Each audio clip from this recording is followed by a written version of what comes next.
A vague disclaimer is no one's friend. This podcast will look at episodes in relation to Buffy and Angel as a whole, and therefore contains spoilers for the entirety of both series. If you haven't seen all of Buffy the Vampire Slayer and Angel the series, go and watch them before you listen to this. Remember, you've been warned. The hardest thing in this world is to live in it. That's why there's us, champions. We live as though the world were as it should be, to show it what it can be. The Earth is definitely doomed. It's Tuesday, so it must be time to return to the Hellmouth. We're going through the Buffyverse episode by episode and a look back at Joss Whedon's iconic show. I'm Emcee, and I'm here with... This is Andie.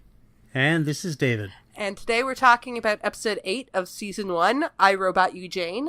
It originally aired April 28th, 1997. Hey, that was the day after my 14th birthday. And it was directed by Stephen Posey and written by Ashley Gable and Thomas A. Swindon. This is the only time Stephen Posey did anything for the Buffyverse. And this is one of only 2 scripts Ashley Gable and Thomas A. Swindon worked on. They will also come back later this season with Out of Mind, Out of Sight. Let's get hit in the face with the 90s. I forgot you, Jay. Yes, very much. And some 80s, too. Yeah, a little bit. So I forget if we talked about this on the podcast or off the podcast, but of course, there's that one guy who has the original Mac Portable in this episode that is from sometime in the way before this episode was recorded. It originally came out in 1989. Something like that. And it's like, you see it and you just go, wait a minute, what's that doing there? Yeah. No, I mean, if you were going to be introducing Buffy to like a teenager, like somebody who would be like the target audience back in the day, if you were showing it to them now, this would be like the last episode you would want to show them, because they would be like, oh my God, yes. This is so old. Like, I just can't. I've got a lot to go on into about that. It's just, ooh. As someone with a technical background and 20 years more experience with technology since this, I am like, oh my God, this is painful. There's one thing I have to say about this episode, like even with like all of like the 20 years of, technology and the fact that a lot of this stuff was dated at the time. Mm-hmm. I actually like this episode. I mean, it's not like a great episode, but it's a cute little standalone. I actually think a pretty solid standalone for the first season. Yeah, it's not a bad episode. Well, anything's better than Teacher's Pet. Remember, that's my litmus test. Yeah, I mean, the basic premise is, pretty inventive, getting a demon into the internet. Like, it's dated with Attack, but I like the concept of it. And, like, one of the things that jumped out at me in the first scene during the flashback, Moloch looks really good. Yeah, he does. No, the makeup, the build on that is actually really quite good. And I actually really love Robot Moloch. I thought that suit is really kick-ass and really... I'm one that likes practical effects and kind of really misses that in filmmaking. Oh, yes. I mean, CGI is really nice for certain things, and it definitely, now that it can be done really well. But I prefer bad practical effects over, like, middling CGI. It just feels more real. Or vice versa. I mean, the fact of the matter is, one of my big pet peeves in life in general is the whole, and this is something actually that Giles addresses in this episode. He literally speaks my mind for me when he talks about how people think that because something's new, it's automatically better. Mm-hmm. And the fact of the matter is, CGI, you can do some amazing things with CGI, but there's some stuff where practical effects just look better. Yeah. But you'll just do CGI anyway because it's what you do now. Yeah. Rather than trying to do the right thing, you're doing the current thing. It can be summed up as this: original trilogy versus prequels. Oh, great example. Yeah. I dabbled in a little bit of micro-budget film back in my day. Hi, anyone who did film with me who is now listening, who loves Buffy. I don't know what, they were not great movies. They were really low-budget movies. But even going and looking at some of the effects, because I helped with the effects team quite often, I don't know. Some of them look pretty great. And even if they don't look great, they look visceral. Yeah. Well, I mean, Moloch definitely looks better than, like, in, I think it's the 5th season when Buffy's fighting the snake demon. And it's all CGI. And it looks awful. Yeah. No, there are a lot of times where CGI just looks like crap. Unless you have a bazillion dollars. Yeah. You know? Well, there's that. But there's also times where CGI just looks wrong, no matter how much money you throw at it. I mean, yes. Yeah, I mean, you can do tons of great stuff with CGI. I'm not knocking CGI. I'm one of those people who thinks use the right tool for the job. Oh, yeah, and definitely. sometimes CGI isn't the right tool. But because it's like when all you have is a hammer, everything looks like a nail. Yeah. And that's how people treat CGI. I have issues on this. It brings to mind some of the old horror movies that you go back, and I know people, younger folks, would be like, "Oh, that looks so," and I'm like, you can't see. I'm specifically thinking about Hellraiser and the way they shot things backwards and then re-edited it forwards, and how absolutely visceral and real that is, which these kids these days don't know anymore. Oh yeah, yeah. Well, I've gotten into talks with people about Space 1999. Now, you can argue whether or not it's a good show, but if you ever tell me the miniatures on that show weren't good or weren't convincing, we will have a fight. Because the miniatures on Space 1999 were great. The story's not so much, but the effects were really good. Yeah. It's all low tech. I was going to say, I'll take your word on that, because I don't think I ever saw that one. But if memory serves, if memory serves, some of the people who worked on Space 1999 were some of the people who worked on 2001: A Space Odyssey too. So you can do amazing stuff with practical effects. Yeah, absolutely. Which brings us to Space Odyssey. I'm about to say Space Oddity, like David Bowie was here, but I thought it was really interesting that one of the characters.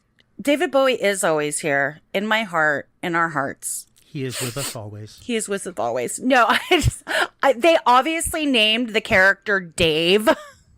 Yeah. Oh, yes. And then a computer voice talks to him. I just want to be like, "Don't shut the bay doors, Dave." Yes. I don't think it was any coincidence that he's named Dave and the other guy is named Fritz, because Moloch, the demon, not the demon, but like something about Moloch also shows up in Fritz Lang's Metropolis. Yeah. So there you go. Some fun classic cinema shout outs in this episode. Yeah. I had heard a rumor, I read this on Internet Movie Database, that their last names are supposed to be Siegel and Kirby.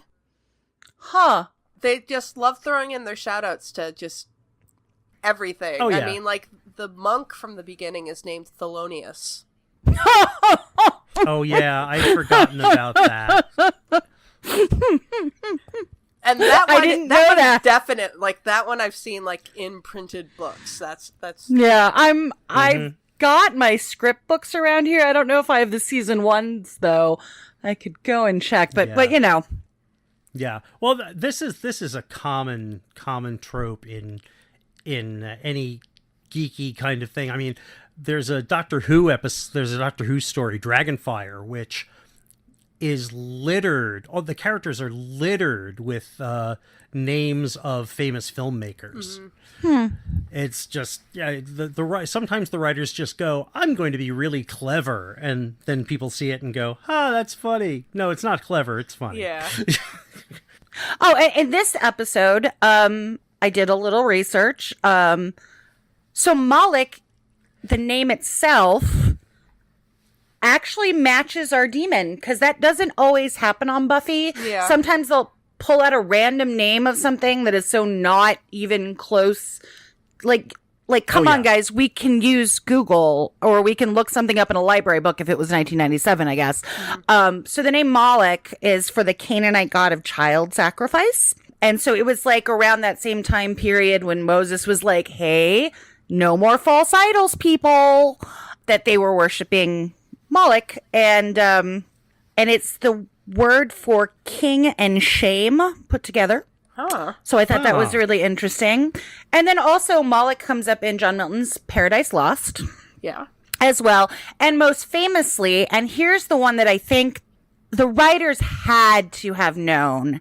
One of the writers had to have done this on purpose, but the name Moloch comes up in the second portion of Allen Ginsberg's famous poem Howl over and over. It's like 2 pages of, and Moloch did this and Moloch did that. But the interesting quotes in there are basically Moloch is a representation of technology. Huh. In Ginsberg's poem. So he says, Moloch, whose mind is pure machinery, Moloch, whose blood is running money. And then there was another side, Moloch, the heavy judger of men. And then he has some references to the fact that when Ginsberg wrote this poem, he had taken peyote, as you know, the Beat Poets did. And he said he got the name Moloch from looking up into some windows and saw a robot upstairs with a skull face in smoke. And then Ginsberg then researched and found out about Moloch. So there's our facts about Moloch and Allen Ginsberg, and that a lot of the references in that poem, which I read for the first time in 20 years, much like seeing this episode, talks a lot about technology and gods in the machine. Ah, cool. Interesting. I did something instead of homework last night. Well, you did homework. You just did different homework. Yeah, it wasn't what I was supposed to be doing. Probably, while this episode is very much kind of a throwaway, I mean, it does develop Willow's character, but the biggest thing that comes out of this episode happens right at the beginning, and that's the introduction of Jenny Calendar. Yay, Jenny Calendar! So, yeah, I mean, this is her first appearance, and we don't even know her name at this point. We know that she is Miss Calendar. Actually, at this point in the scripts, they were calling her Nikki Calendar. But by the time they actually decided to bring her first name into the show during the second season, they changed it to Jenny, because Nikki Brendan was obviously called Nikki, and they didn't want to have things confused. The character is played by Rabia LaMorte, who was, at the time, famous for being a dancer and spokesperson for Prince. She was, was she Diamond or was she Pearl? She was Pearl. Yeah, right. She was Pearl during the Diamonds and Pearls tour. And I do remember seeing this episode going, oh my gosh, it's either Diamond and or Pearl, because I couldn't remember which one was which, but I had friends in college that were huge Prince fans and had a big picture of Prince and Diamond and Pearl on the wall of their apartment where we hang out quite frequently. So she was also in the Cream video. Yes. Yeah. She is also 3 weeks younger than Charisma Carpenter, who is playing Right? the student, though who is not in this episode. I did write that down. Only she was like 26 when she was filming this, so. Yeah. Yeah. But she seems... Here's what I think about Rabia LaMorte. I think that she is one of those people that looked 35 when she was 25. Not like in a bad way. Yeah. And still looks 35 at 46. Yeah. You know what I mean? She's just one of those people that permanently look like a really great looking 35. Yeah. Yeah. Until she's 60. I think she'll look like a great looking 35. Yeah. So she had a more, I don't know, mature. I mean, Cordy's pretty mature. I was going to say, let's be honest. Cordelia sometimes looks like she's 35. Yeah. Yeah. For sure. Mm-hmm. But her presence, the presence of. Yeah. I mean, part of it is the character and the acting. Yeah. Mm-hmm. I mean, Cordy is presented younger, and Jenny is presented older. Yeah, and Jenny is obviously supposed to be a young, hip teacher, and actually kind of when you're getting to the last couple years in high school, you are going to get teachers that are only going to be a couple of years older than the students. So, yeah, I had 1 or 2 of those. Yeah. I think I did too. Yeah. We're introduced to Jenny, and we're immediately introduced to Jenny and Giles and their wonderful little bickering flirtation. I know. Like, it's such a weird relationship because... I love it. Oh, I mean, I love it so much. It's like, I seem to remember them, like, fighting longer, but looking at this, it's like, no, they were flirting right from the beginning. I think she's flirting right from the beginning. I was just going to say that. It's like, I think Giles is still sort of oblivious. And she's definitely flirting. Yeah. No question.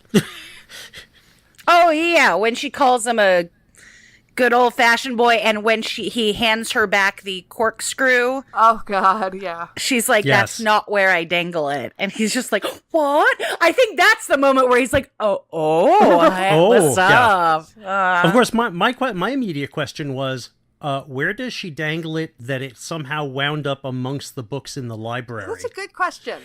I'm also, like, just looking at that thing. The only place you would dangle it is the ear. Like, because, I mean, I know people who wear, like, some really weird piercings. Mm-hmm. And with the length of that thing, you're not going to be wearing it anywhere but the ear. I mean, if I had to have headcanon about this, it would be she, in fact, wears it as an earring, but just said that to Giles to get to him. Oh, yeah. Yeah, I was going to... Yeah, that was about what my headcanon is, too, because doesn't look like anything but an earring. But, yeah. She's being saucy. Yeah, if you do want to push it, then you could possibly get away with wearing that for a navel ring. But even that's stretching it. Right. Yeah, that would get hooked on everything. Oh, yeah. You don't want that from your belly button. But yeah, I think she is. She's setting Giles up.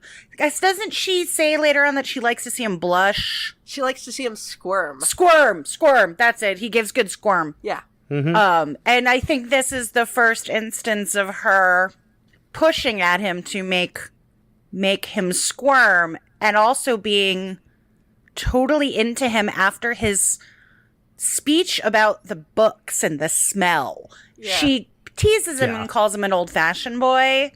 Mm-hmm. But man, she wants to go to Pound Town. Because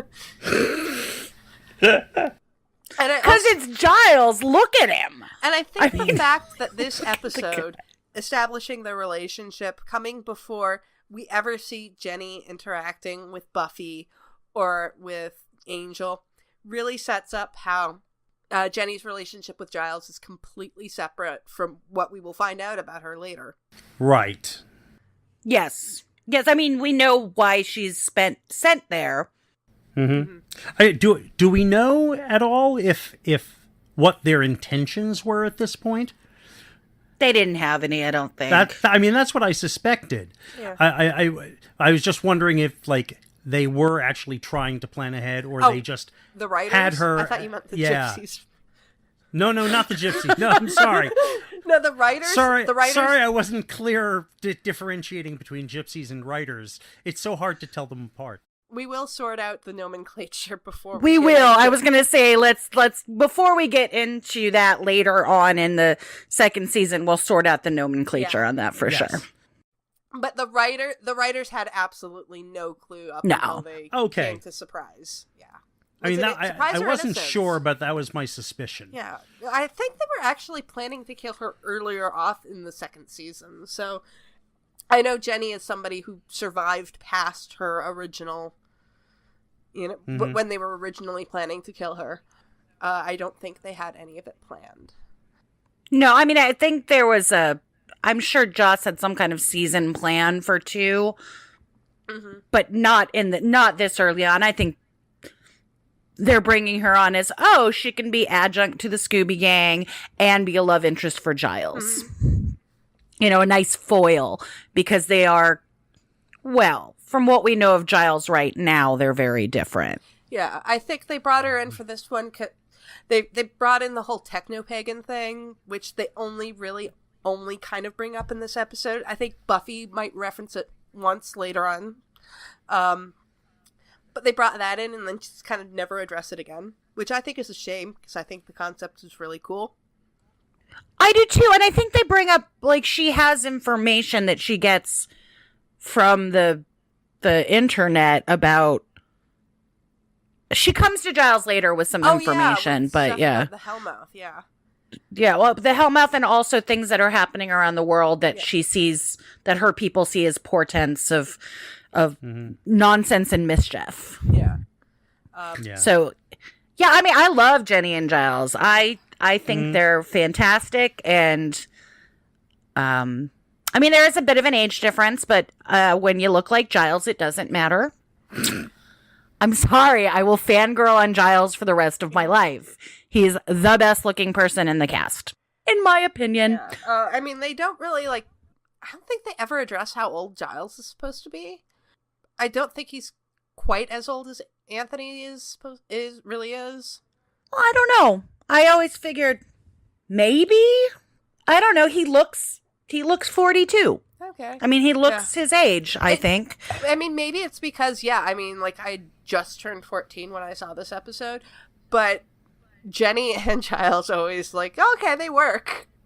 Oh, they work. Yeah. And they're both, adults, consenting adults. So really, and she's super into him, you can tell already. And I think he's pretty, clueless to that earring thing. Yeah. Yeah. Giles is not. No, he doesn't pick up on this very quickly at all. Yeah, I mean, this is the relationship for Giles, like, for the entire show. I know they will try to have other relationships for Giles, but this is the one that I think really works. And I think even later on in the comics, they bring up that Jenny was his basically soulmate. The one. Yeah. Yeah.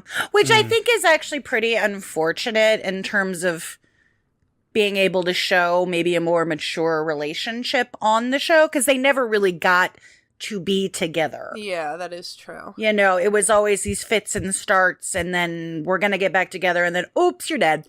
Yeah, it's tragedy. I mean, it's, not every relationship's going to, turn out, the way you want it. And yeah, I just think it's unfortunate that Giles never actually he puts off his own happiness so much for Buffy, which is fine. That's who he is. But it would have nice to see Giles actually be a functional romantic adult as a contrast. But, didn't happen that way. And in the same scene that we're introduced to Jenny, we're also introduced to the horrible, horrible technology of this episode. Oh, God, yes. Well, I was wondering about the scanning project that they're doing. Why the fuck are they scanning demon books?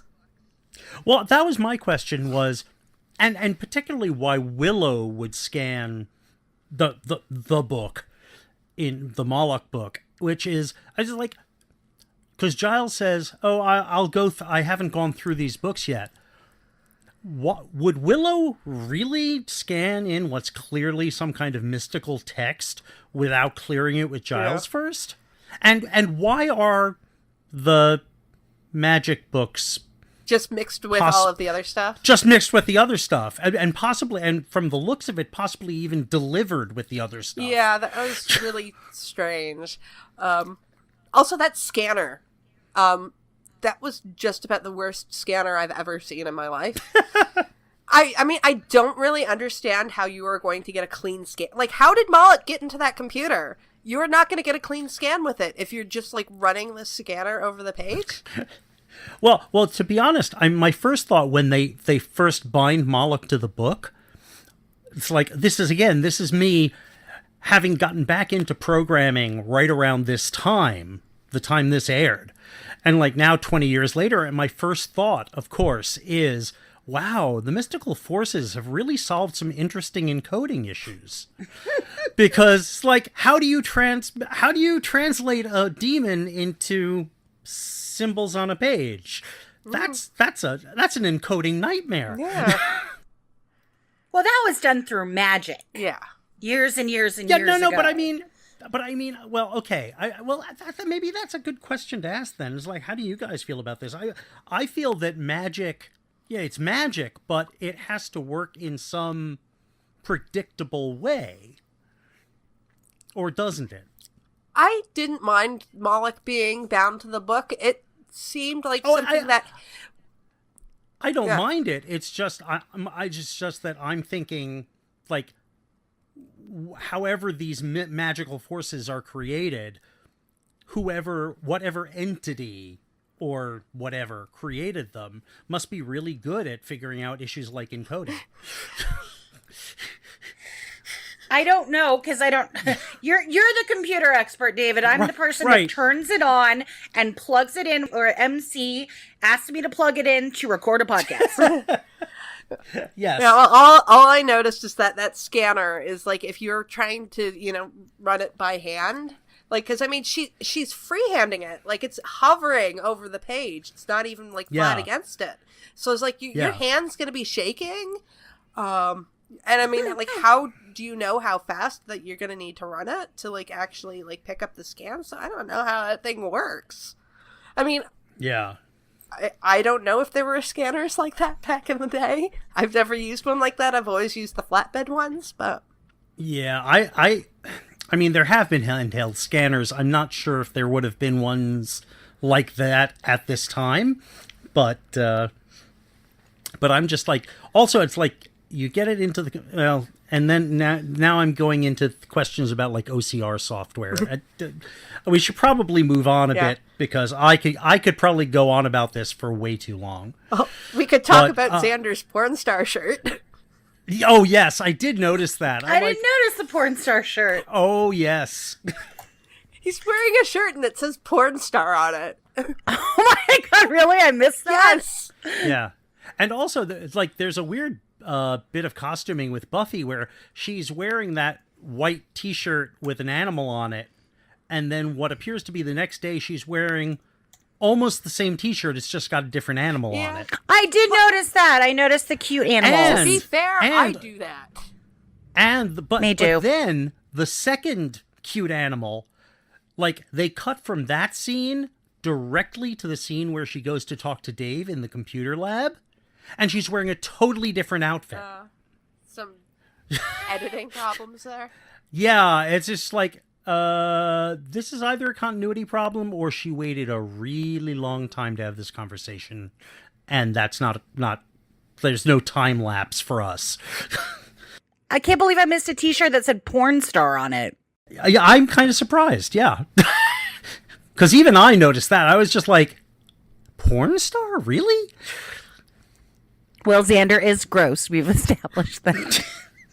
Yeah, but that doesn't seem Xander gross. That just seems odd. That does seem I'm odd. I'm honestly just surprised that they got away with it on TV. And yeah, there's that. Okay, I've just found a... Oh, I found it. Okay, yeah, I just found a screen cap of it. Which, by the way, don't Google Xander porn star t-shirt.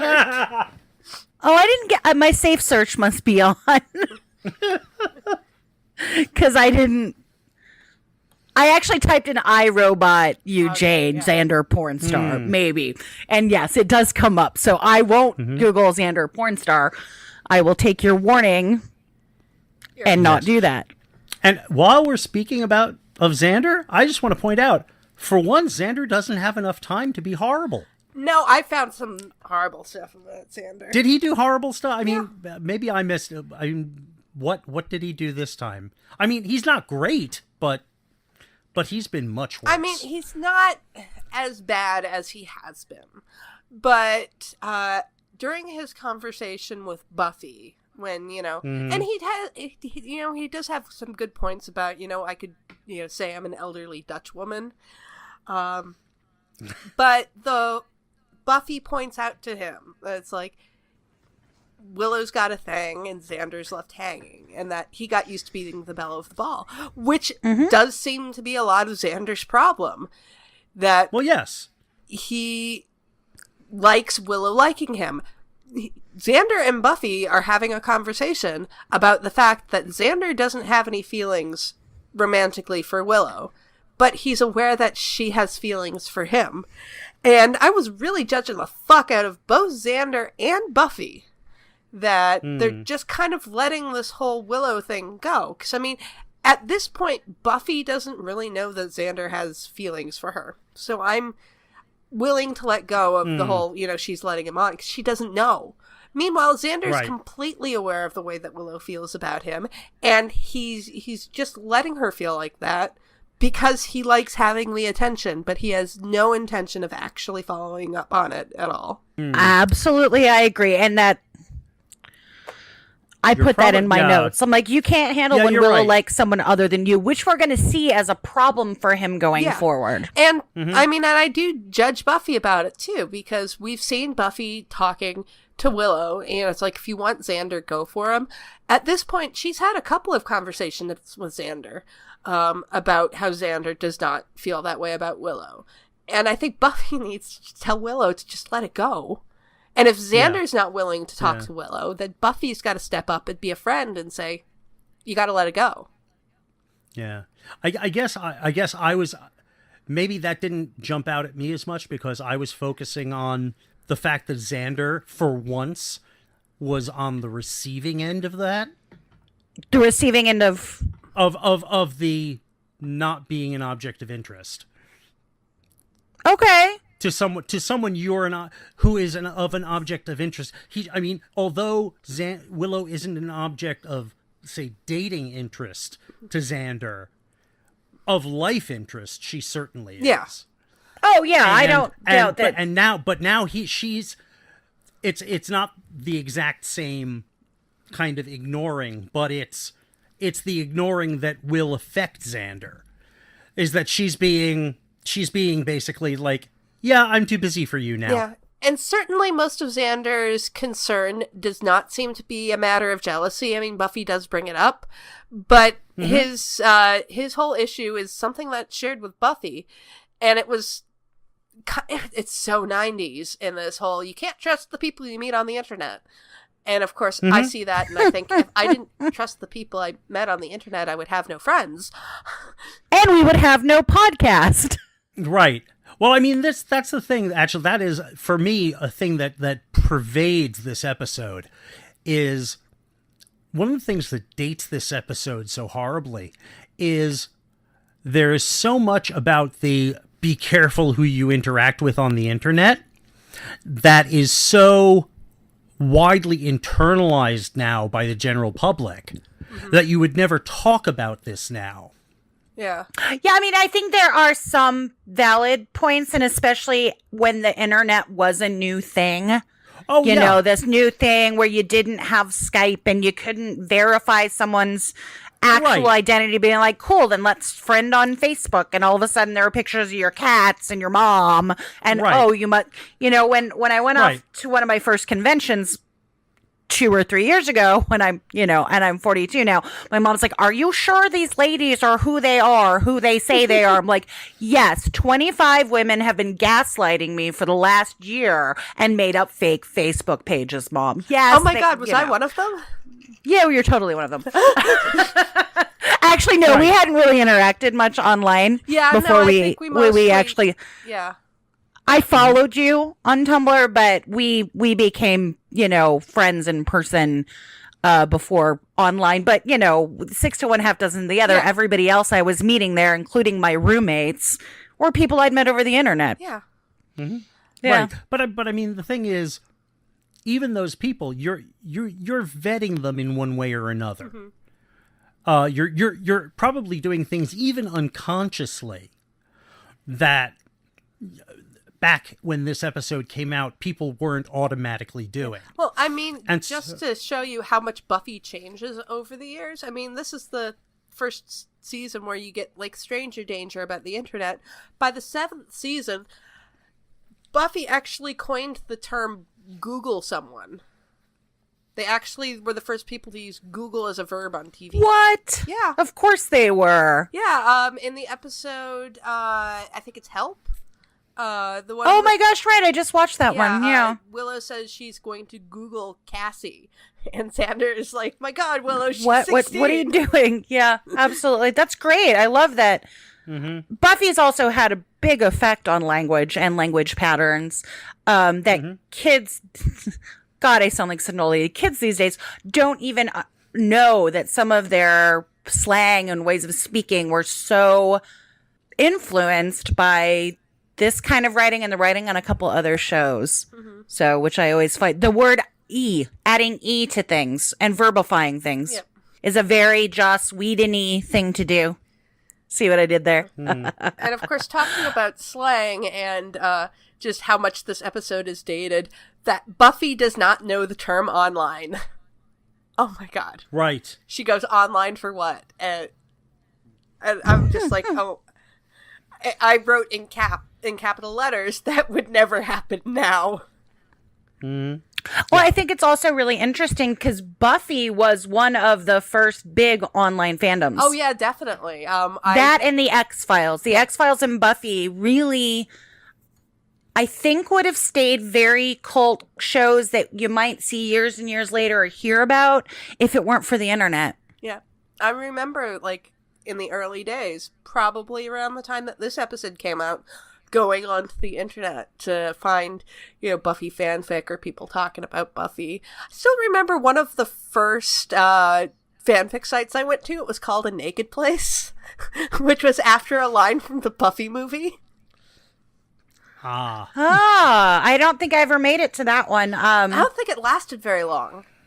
I don't think it did. I remember the something not pathetic Scooby Archive or something like that, which can be Wayback Machine and has the one and only fan fiction I ever wrote on it. Yeah. I won't mention any of the sites that had my fanfic on it because Right. I don't want people to Wayback Machine those because they are fucking terrible. Because, like I said, I was you wouldn't know it. 14. Yeah, you wouldn't know it was me. And I wrote one. My entire time of being a fan. One. That's as good of a writer as I am. Yeah, I was 14, so, I mean, you can just guess how good my stuff was. I mean, I have no problem if anybody goes and looks up the virtual series that I did, because, it's actually still pretty good. 'Cause I wrote that much later. It was probably like 10 years after this, so... Well, there we go. A little diversion off into fanfic, which I'm sure we'll get on several times over the course of this podcast. The dangers of the internet is the Wayback Machine. I think that's the worst thing to come out It of the is, internet. yeah, absolutely. I love it because sometimes you can find, oh yeah, there's that thing. I remember.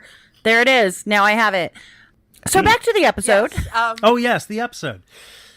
Yeah, and during that scene between Buffy and Willow, I'm wondering, should we give them points for talking about a boy that's not Angel or Xander? Because they're still talking about a boy. But Yeah, we still haven't passed the Bechdel test yet. yeah, but it's Yeah, not that's- Angel and yeah. Xander for once. Well, for once, but it is an evil internet demon Yeah. who will, at Yeah. the time, Willow doesn't know that it's not a boy. Yeah. So I guess we'll give them like a half a point for not talking about Xander or Angel, but it's yeah. still not great. I want these two girls to develop a real friendship, and I know that will happen eventually. Mm-hmm. But I'm just not seeing it yet.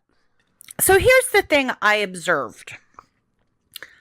This comes across as a Willow-centric episode, but it's not.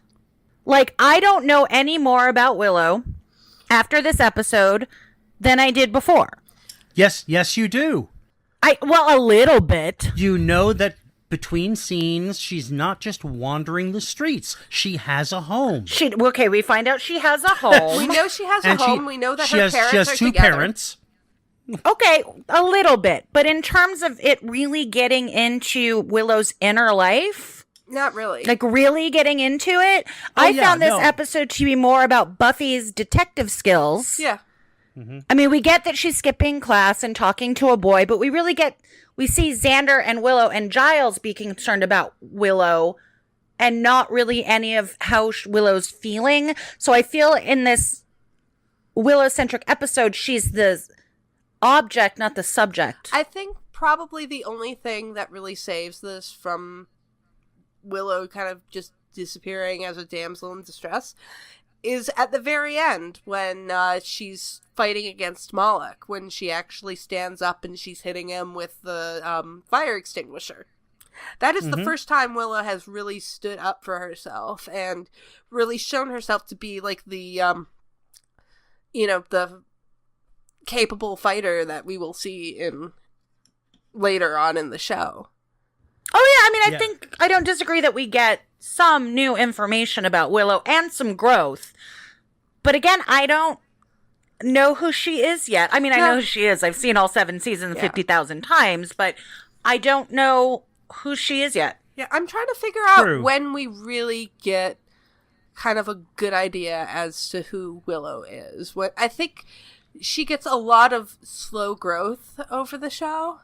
I do too. But it's probably not until like maybe phases that we get an episode that's really about Willow. And even that is, got a lot of Oz in it. Yeah, I mean, yes, I see the slow growth and I see it here, and I appreciate it. Yeah, I don't know. This episode was okay for me. Yeah. I had a lot more fun researching Allen Ginsberg and Moloch than I maybe did watching the episode. And also, I don't know much about computers, so the computer stuff isn't going to...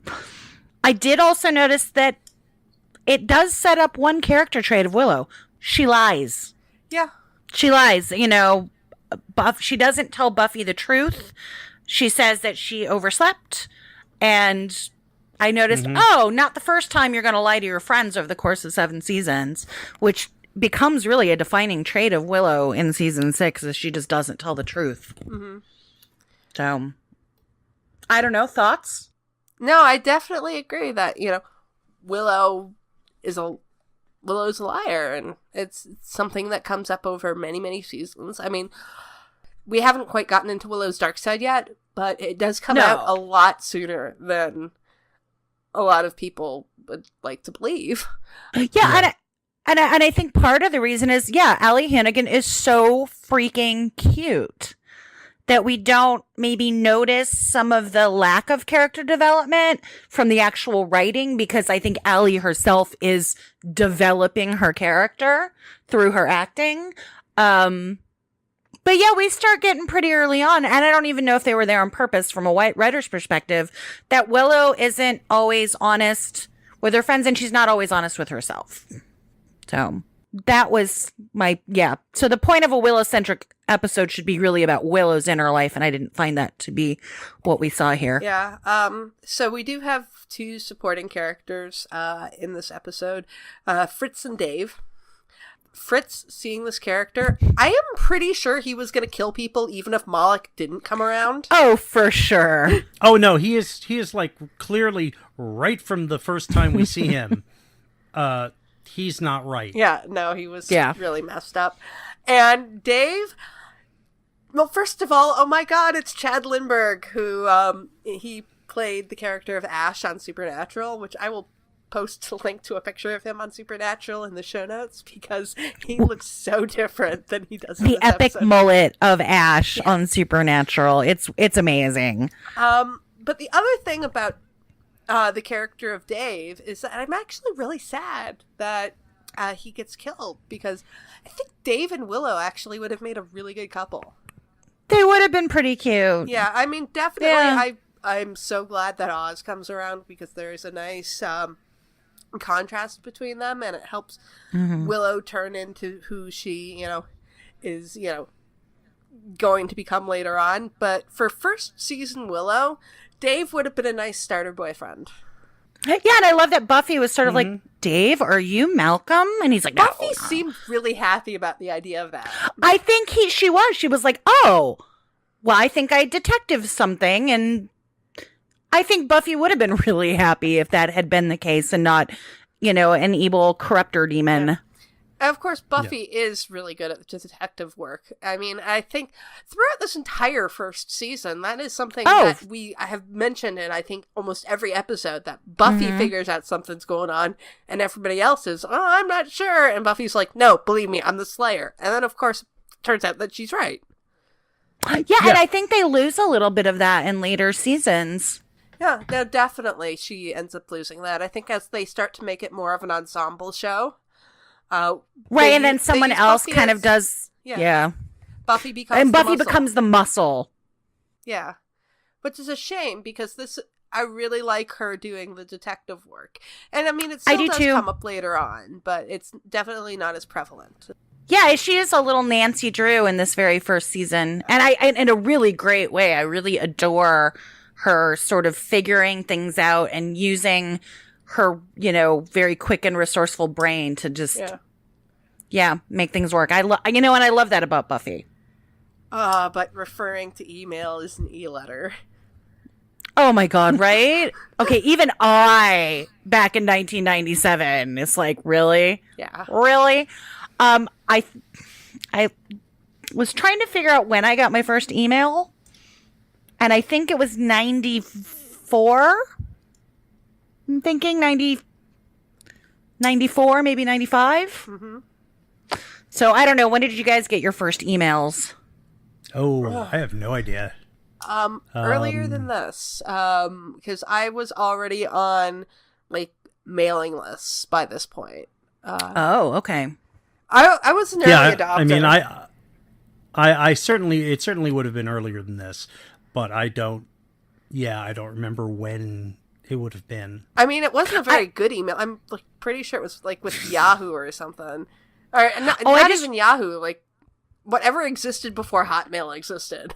All I remember is a friend of mine going, "You don't have email," and marching me into the school's computer lab to set up my at NewMexicoStateUniversity.org email, and me being like, I can send and then writing a letter to some friends to ask them if they had email.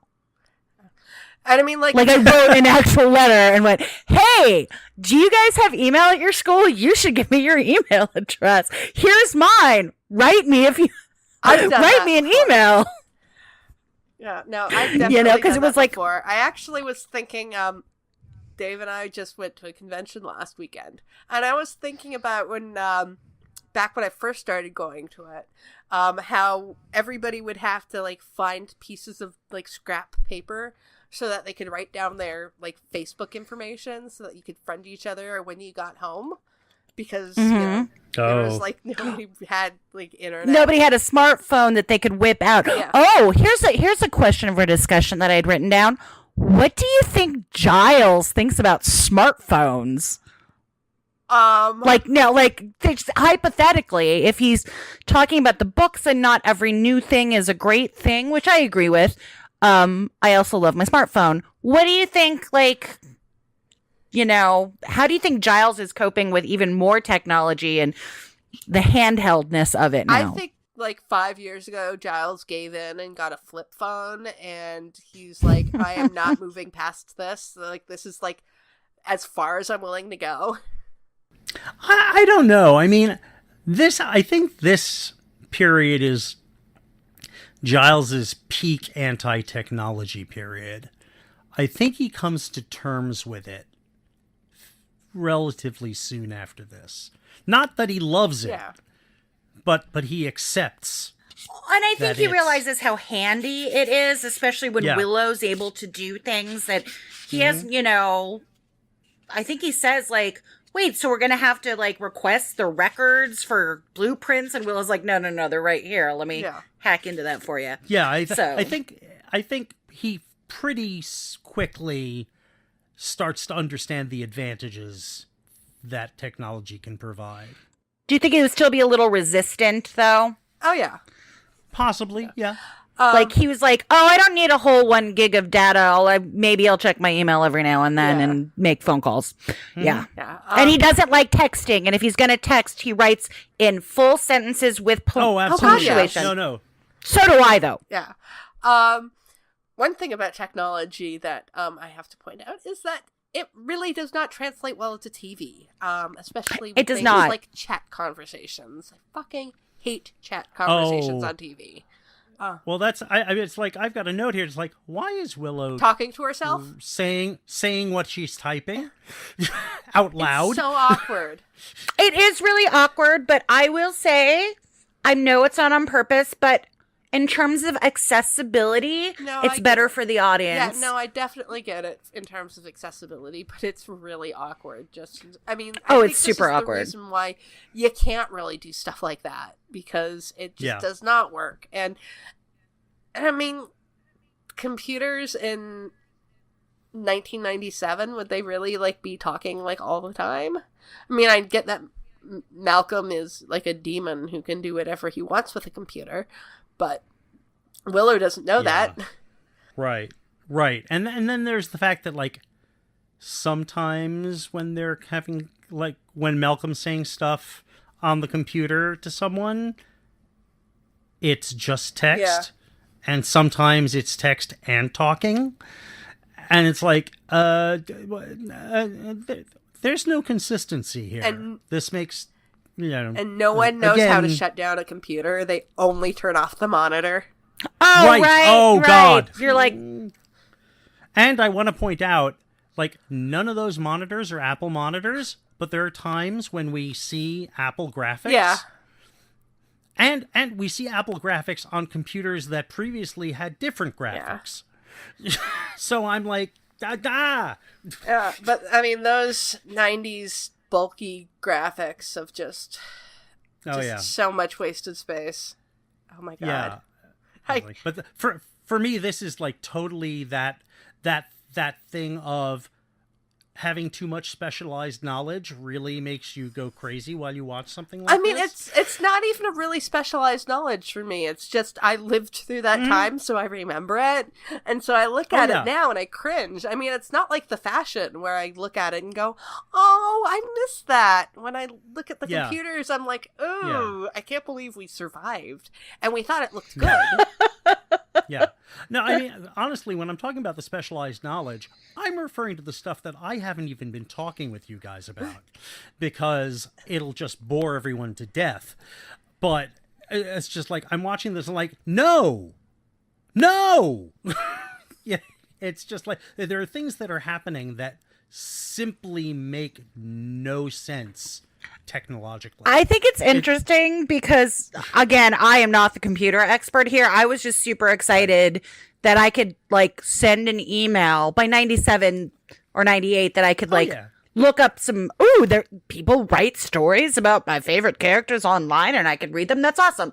But that technology, even the way it's used now in television shows, is fairly wrong from what I understand from other people. Oh, absolutely. Like things that really you shouldn't be able to really do, they do for a plot point. Oh, yeah. Oh, absolutely. Well, this is the thing. It's like, now that we're doing the podcast, so we watch these shows much more analytically than we did when we were just watching them for entertainment. So, like, when CSI Cyber came on, I watched that because it was hilarious. But I was like, if I'd watched that analytically, I would have been screaming and throwing things at my television. Oh, for sure.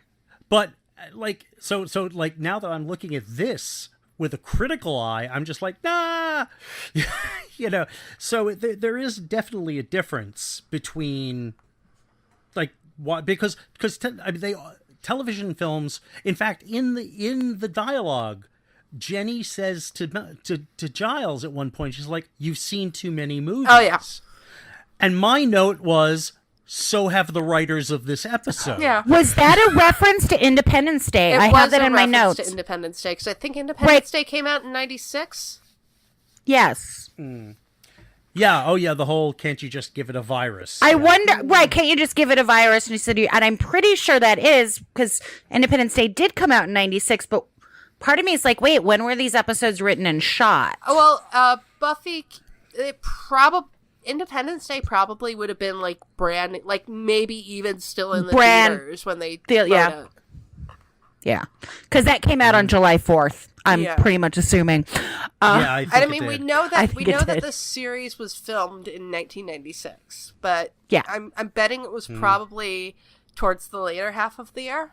Because they would have filmed the if they did the pilot, they would have done that for the summer to try and get it on the air for the fall. Yeah. So. But I was like, hey, they made an Independence Day reference pretty quickly after that movie came out. So I thought that was kind of fun. Yeah. So computers. Yes, computers. They're amazing. They can do anything. Computers are magic. It is. This is one of the ones, if you have, again, kids you're trying to get into this show, this is not the episode to show them, and this is maybe the episode to actually show them and then talk about what life was like in the 90s. Way back when dinosaurs ruled the earth. Right, and it's like, okay, so you're enjoying this so far, kiddo? Well, we're going to watch this episode, and you're going to go, what? And then we're all going to sit down and talk about how much fun Mommy and Daddy had in the 90s. I don't know. Let me teach That's you how I about would address America it. Online when we used to get discs for it every day in the Oh mail. God. And if you forgot to disable your call waiting, you would lose your internet session. Yes. Oh yeah, all the talk about modems. The kids will be, what's a modem? Right. Where it would take like forever to one page to load. Oh, and if I think they actually do reference. It's like, I tried calling you, but your phone was busy. right, because Yeah. And she then was there was another mention of, well, Willow's line's not dizzy, so she's not online. Right. It's like, oh God, those days.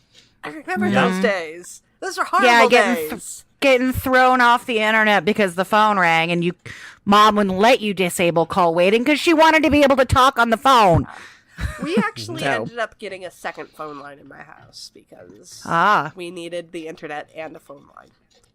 Yeah, I don't think my parents cared that much. I mean, they thought it was kind of cool. They could Google map something. But let me just tell you, though, before we wrap up, our computer room, we originally had it in our front room, but, we had this little sort of odd room in our house, and that's where the computer eventually lived. And I spent a lot of time there, and eventually my dad would complain. That room became the place where I hung up all my Buffy posters. Nice. So the computer room in my parents' house, which I would live at when, I was home for summer breaks, and then a little bit after I graduated from college because it was cheaper, was filled with Buffy stuff. Buffy comic books, Buffy posters, my reproduction stake, my action figures. So, yeah. So computers and Buffy, that's my story. Oh, before we go, I need to mention this bit of trivia because it's very important. This is the only episode of Buffy that Joss is in. Right, he's the voice. He is the voice on the of radio. Newscaster. Ah. Not nearly as memorable as his appearance as Numfar on Angel. Well, no. Nothing will ever Well, be. nothing is. Yeah. For sure. Yeah. Yeah. I guess my last comments here are, I'm annoyed with Jenny because, the whole, when Giles goes, I'm afraid I have to make you believe that there's a demon in the internet. And Jenny goes, oh, I know. There have been portents for And days. she hasn't done anything about it. And she has done nothing about it. Apparently hasn't mentioned it to anyone.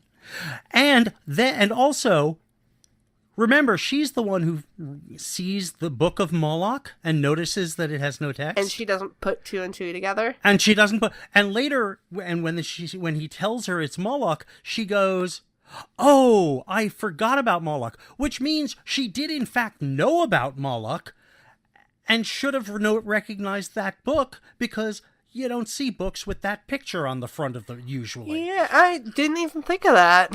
That's lazy writing. And that's okay. I mean, okay, in reality, it's lazy writing. Within the show, it's what is wrong with Jenny? It's negligence. We do find out later what's wrong with Jenny. Yeah. And why she's really there. Right, but in this particular case, what is wrong with Jenny? It's like, it's like, please, it's like, are you just not paying attention at all? We can headcanon it that she went to the Calderash people and said, listen, there's a demon in the internet. And the Calderash were just like, not our problem. Hey, is Angel still cursed? Yeah, basically. Yeah. Or maybe she told her circle of techno-pagan friends and they were doing something about it. Maybe. I mean, she Maybe. does make a mention about casting bones, so she was obviously trying things, but she didn't have the binding rituals that Giles had. And I mean, she I'm wouldn't have more asked annoyed Giles at the because she didn't know what Giles knew. Right. No, But I mean, there was... Yeah, I'm more annoyed about the whole, she's the one who spots that the Moloch book is empty and doesn't make that connection. That is the part that really doesn't make sense to me. Excellent point. Yeah, and then from a mystical arts point of things, so at the end when Moloch punches the electrical box, the circuit box, and blows up. The implication, I assume, is that he's now no longer a problem. Yeah. So he was bound to the robot Yes. body, and now the robot body's destroyed, so he's just gone. Yeah. Why then, when they bound him to the book, did they not Burn just the burn book? the goddamn book?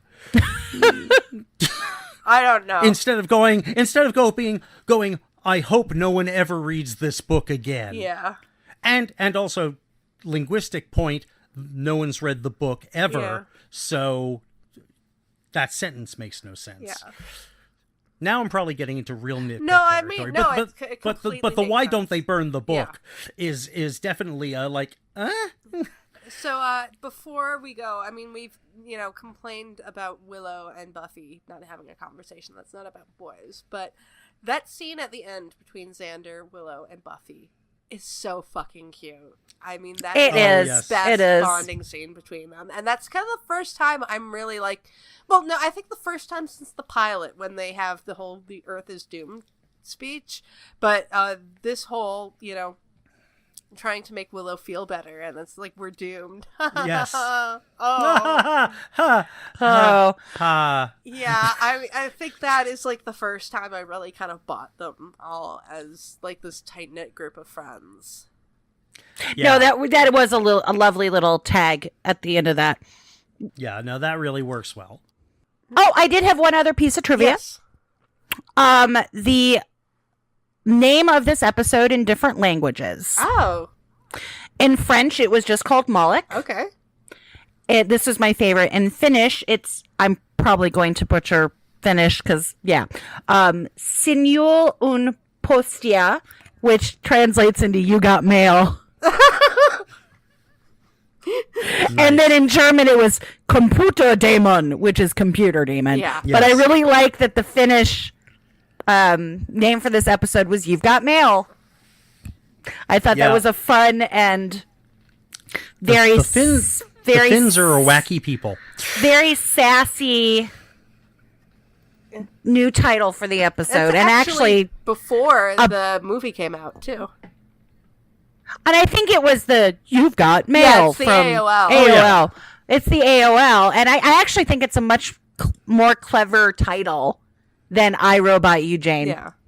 Like, I actually think it's a much more clever title. Yeah. So that was another little bit of trivia. But other than that, I'm good.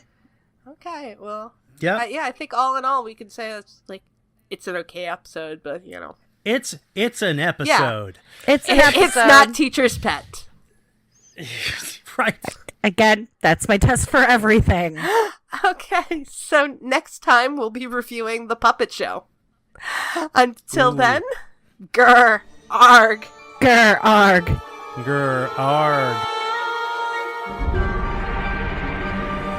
We'd like to thank everyone who downloaded the podcast, and an extra special thanks to everyone who shared, liked, and subscribed on social media. If you'd like your questions or comments read on the show, you can contact us at our website, returntothehellmouth.com, on YouTube at Return to the Hellmouth, on Tumblr and Facebook at Return to the Hellmouth, or on Twitter at Hellmouth Returns, or on email at returntothehellmouth@gmail.com.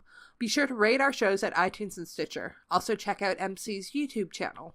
See you on Tuesday for The Puppet Show. Grr, arg.